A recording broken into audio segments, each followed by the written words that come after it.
Bienvenidos a Cruce de Palabras por Telesur. Soy Luis Hernández Navarro y hoy vamos a conversar sobre las elecciones de medio término en Estados Unidos.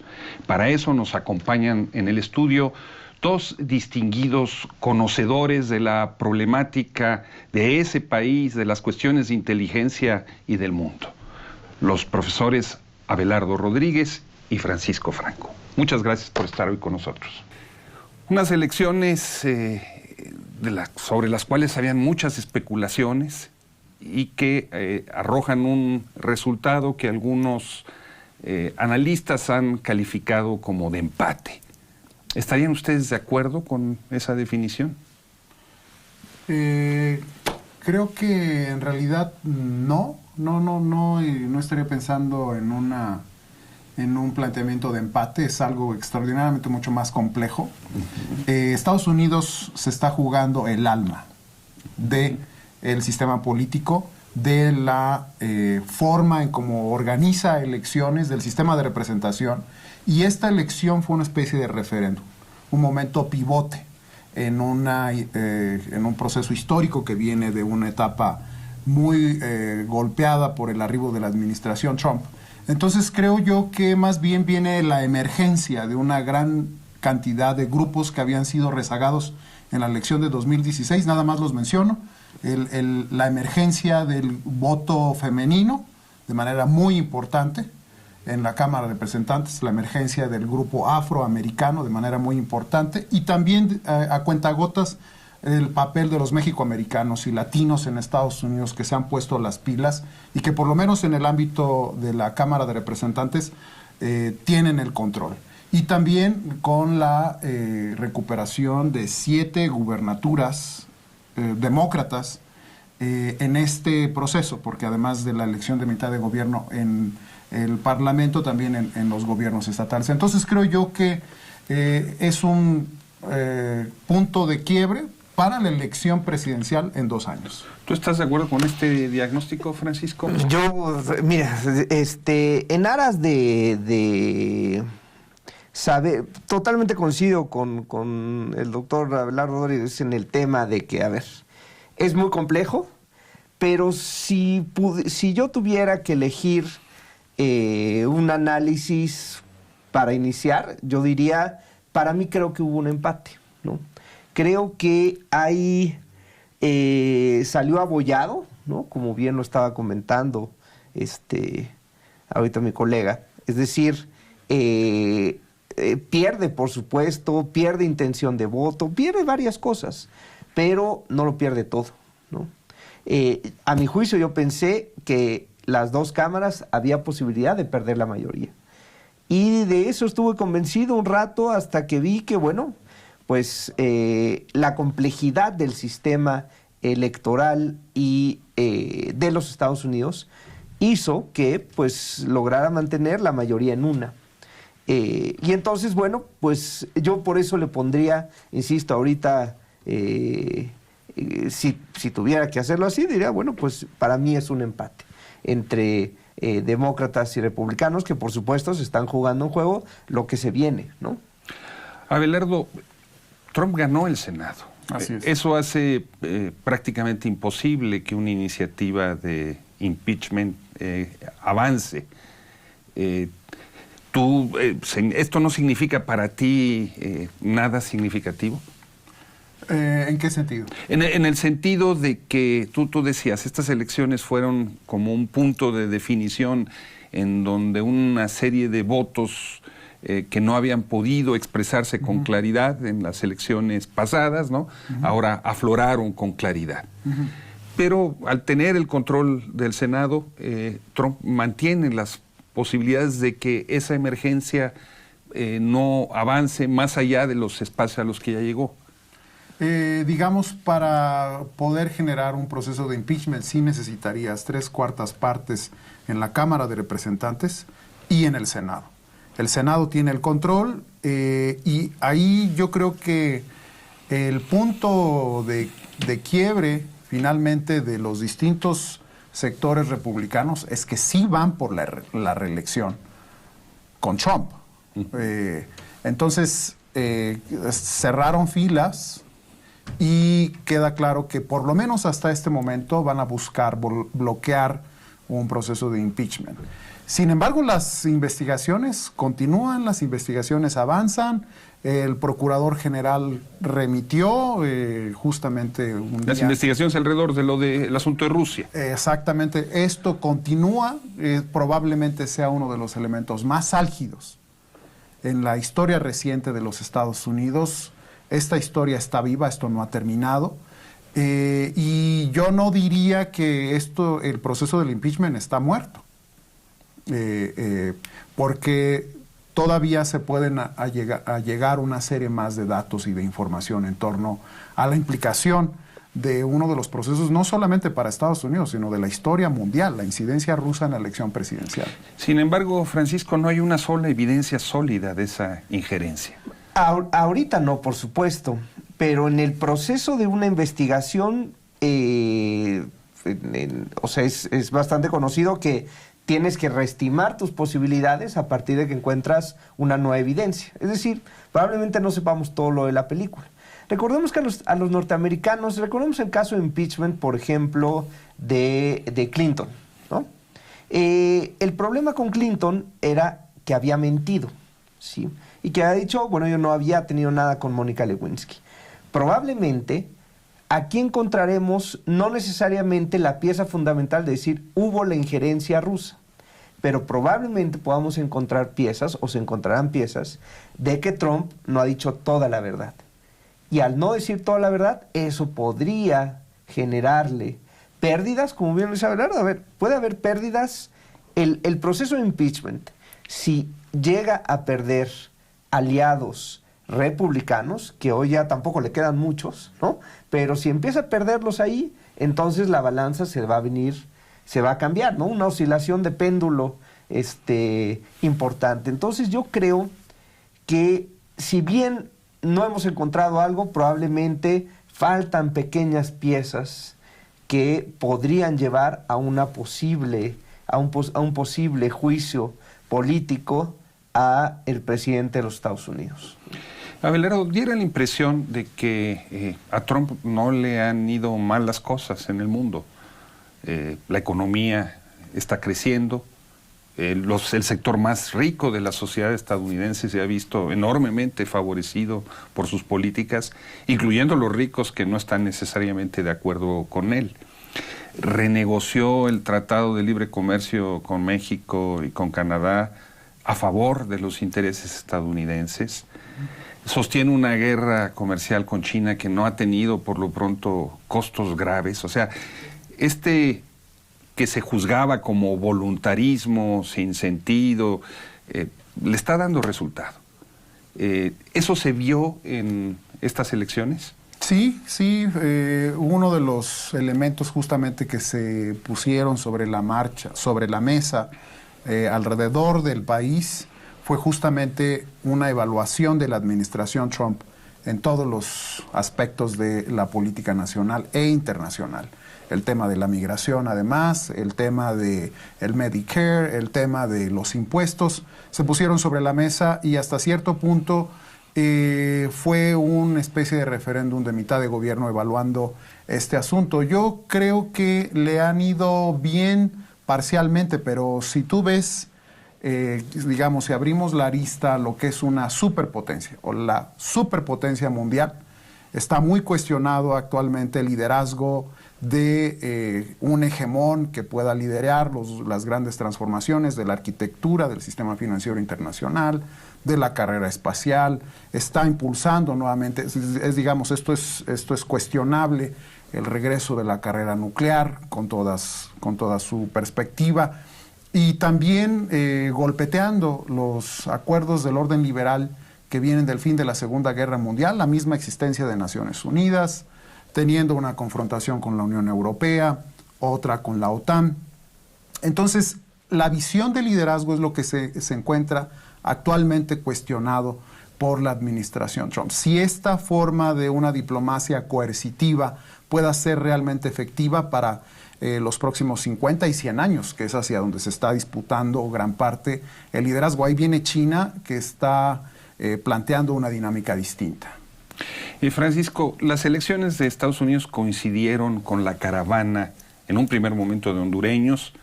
Ahora ya son 3, 4, 5, no sabemos cuántas caravanas han salido, ya no solamente de hondureños. Y hubieron analistas que señalaron que este éxodo iba a favorecer la votación a Donald Trump. ¿Hay algún elemento para decir que esto es correcto?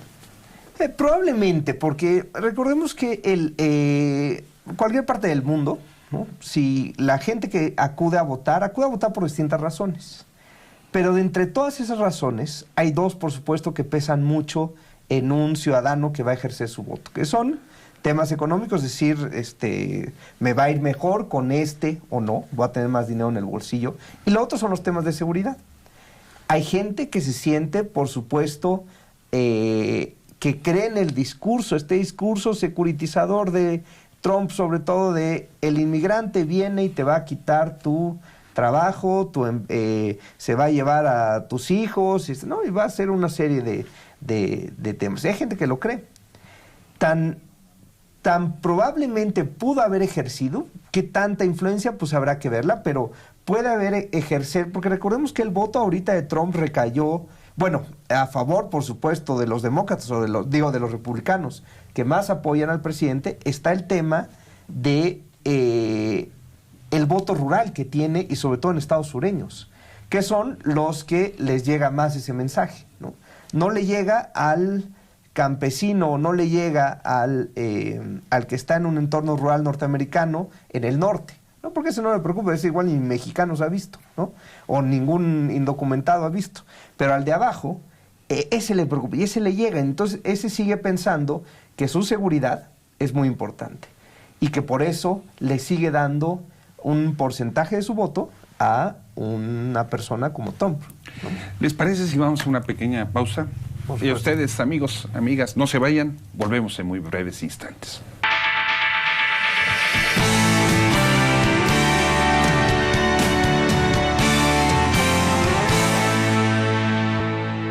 Estamos ya de vuelta en este cruce de palabras conversando sobre las pasadas elecciones de medio término en Estados Unidos con los profesores Abelardo Rodríguez y con el profesor Francisco Franco.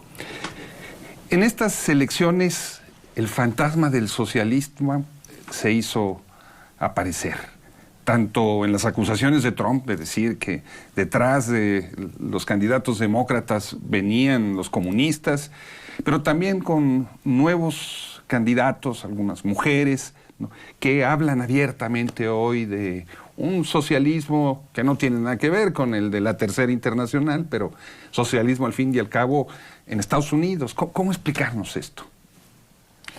Yo creo que es una agenda laboral, social, con una historia muy fuerte en Estados Unidos, que tiene una gran resonancia, que ha tenido una gran resonancia, y que justamente viene de la mano con el tema de los derechos civiles y la representación de la diversidad y de las minorías.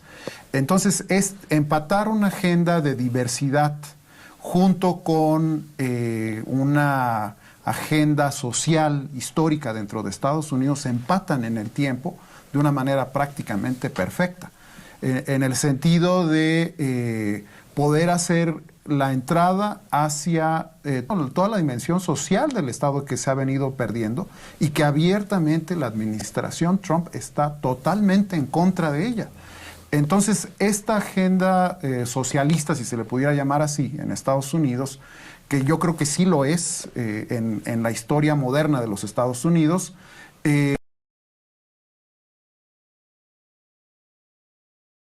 por Trump, sino por el Partido Republicano, de algo que es más profundo en Estados Unidos. Si hay capacidad de poder reconocer los derechos de la diversidad dentro del sistema político estadounidense, y yo creo que ese fue el que se expresó. En la política de la diversidad. La política de la No, sobre todo agregar. yo creo que es más parte de la vocación liberal que existe en los Estados Unidos, ¿no? Que a pesar de gobiernos como el que hoy tiene, eso nunca ha muerto, ¿no? O sea, es decir, de lugares, de ciudades, de universidades con tendencias liberales, y que a lo largo de la historia los norteamericanos han mostrado o han salido a defender derechos civiles, derechos de minorías, etcétera, ¿no? Hoy se manifiesta, por supuesto, en estas elecciones, porque la pasada elección parecía, o a mi juicio, yo después de ver la pasada elección, decía, ¿y en dónde quedó ese Estados Unidos, el que tenía una voz cantante en temas internacionales de forma liberal, ¿no? Se me había perdido. Y hoy otra vez renace con personalidades, hoy renace con un amplio acceso con amplias... Hubo varias candidatas mujeres que ganaron, y eso es muy importante. Oye, hubo temas como un candidato abiertamente, se me olvidó ahorita una gobernatura abiertamente gay, por ejemplo, que se manifiestan, ¿no? Y dices, claro, ahí están los Estados Unidos que no mueren, ¿no? Esa parte que a muchos nos gusta, ¿no? Que la habíamos visto perdida en las elecciones pasadas. Entonces, bueno. A juzgar por los resultados, ¿construyó Trump sus votantes o esos votantes estaban allí independientemente de Trump? Creo yo que fue consistente, ha sido consistente desde la campaña presidencial, una serie de órdenes ejecutivas importantísimas en todos los ámbitos económicos, de seguridad, de comercio, de migración. Fue consistente con su constituency, con su voto duro, y yo creo que eso permitió retener la mayoría en el Senado, y le permite también pensar en este momento en una reelección. Entonces, creo yo que fue leal el presidente Trump, su electorado fundamentalmente fue leal, y yo creo que aquí añadiría un elemento, si me permite rápidamente, adelante, de la elección adelante. del 2016. La elección del 2016 se encontró al Partido Demócrata en la representante Hillary Clinton, un partido desdibujado. No logró consensuar el voto de las mujeres, el voto de los africanos o de los afroestadounidenses y el voto latino. Y mucha población que históricamente votaba por el Partido Demócrata y que había votado por la administración Obama, no fue a votar. En esta elección dijeron, es mejor apuntar los nuevos liderazgos y redefinir el liderazgo hacia la próxima elección. Entonces yo creo que en ese sentido, la disputa, por un lado, entre la consistencia de Trump de hablarle a su electorado, también con una nueva reorganización y nuevos liderazgos jóvenes que no habían salido a votar y que no tenían una representación clara en esta elección de mitad de gobierno. Entonces yo creo que es las dos grandes fuerzas que están en disputa. Sin embargo, Francisco, no pareciera haber un liderazgo demócrata proyectado, a diferencia del caso de Trump. Sí, por supuesto. Yo no lo veo todavía. Tienen pues algunos años, algún tiempo para poderlo construir, que creo que lo tienen que construir, porque algo que demuestra también, a mi juicio, la elección, no sé qué opinarán ustedes, pero yo creo que Trump mantiene su voto duro, pero a mi juicio no fue capaz de convencer a uno nuevo. Es decir, tratar de aumentar o sea, a los que ya tiene y a los que les viene hablando desde el inicio de su campaña presidencial, los tiene bien amarrados. Y eso les digas lo que les digas, van a alzar la mano y dicen, yo voto por ti, porque tú me representas. Pero a nuevos, un político en aras de mantenerse tiene que convencer a unos nuevos para poder, por supuesto, sumar a ese proyecto. Hoy no lo vi, al menos yo no lo veo en esta elección. Y entonces, si los demócratas son suficientemente inteligentes, por supuesto que lo son, pero en el sentido de poder captar a ese que dice, no me gusta Trump, pero tampoco estoy tan convencido de los demócratas en varios, porque se han salido de mi agenda, etcétera. Si son capaces de juntarlos, entonces, por supuesto que tienen una gran posibilidad, pero habrá que considerar ese liderazgo. Bernie Sanders es un tipo muy importante, pero Bernie Sanders ya es no estaría en juego, quizá, a mi juicio, para la siguiente campaña. Es alguien que jala a jóvenes, pero por supuesto tienen que construir un liderazgo joven, un liderazgo importante para darle la vuelta a un tipo que, insisto, tiene su voto duro y ese parece que no es indeciso, ese parece que va con él, ¿no? Abelardo, ¿estas elecciones significarán un cambio de Estados Unidos hacia América Latina? Hacia Cuba, hacia Venezuela, hacia Brasil, hacia México. Por lo menos yo creo que van a relajar las perspectivas que ya definió el Partido Republicano a través de la administración Trump, que fue instalar el tema de cambio de régimen, que regresó, que estaba en la Guerra Fría, que estuvo en la administración de George W. Bush y que en esta administración estuvo presente apuntando particularmente a Venezuela. Yo creo que esa perspectiva se va a relajar un poco por no tener la mayoría en la Cámara de Representantes, no tener el control completo de la representación del Estado. Ese es por un lado. Y por el otro lado, yo diría que los temas duros, geoestratégicos de la relación de Estados Unidos van a permanecer, que es el tema del perímetro de seguridad que abarca hasta México, Centroamérica y el Caribe. Eso creo que es una tendencia que llegó para quedarse, va a continuar reforzándose.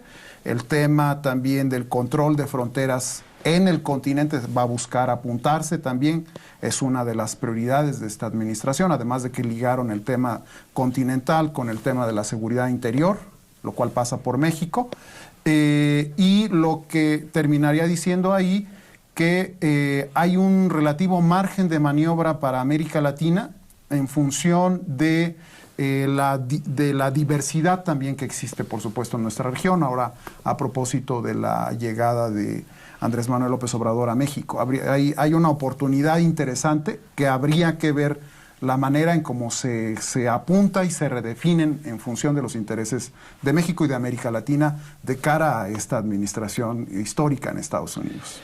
Francisco, ¿y crees que va a haber alguna modificación hacia este pulso que hay por parte de Trump con China?